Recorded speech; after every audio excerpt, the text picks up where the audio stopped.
বাজার থেকে অনেকগুলো লাল শাক নিয়ে আসছিল আজকে।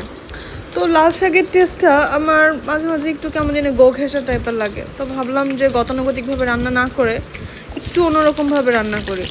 তো বেগুন ছিল, বাজার থেকে এনেছিল বেগুন, টমেটো। ভাবলাম কি একটু বেগুন ভেজে টমেটো দিয়ে তারপর লাল শাকটা রান্না করি, দেখি টেস্টটা কেমন হয়।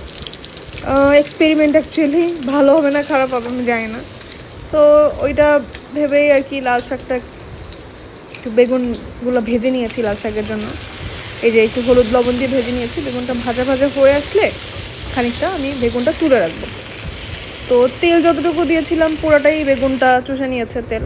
তো এই জন্য আমি পরে খুবই অল্প তেল দিয়েছি, যেহেতু শাকে খুব একটা তেল লাগে না, বেগুনেই অলরেডি অনেকটা তেল হয়ে গেছে। তো আমি পেঁয়াজ, রসুন, কাঁচামরিচ দিয়ে ভালোভাবে খানিকক্ষণ নাড়াচাড়া করে নিব। নাড়াচাড়া করে হয়ে আসলে আমি এই শাকটা ধুয়ে রাখছিলাম ওগুলো দিব। আগে একটু পেঁয়াজ রসুনটা একটু লাল লাল করে নেব, পেঁয়াজ রসুন মরিচটা একটু তেলে ভালোভাবে লাল লাল করে নেব। তারপরে শাক আর টমেটো দিয়ে দিব।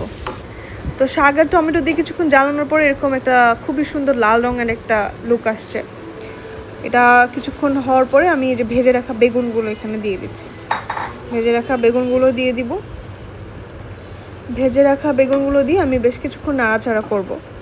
তবে কিন্তু দুঃখের বিষয় হচ্ছে লাস্টের দিকে খাবারটা পুড়ে গিয়েছিল।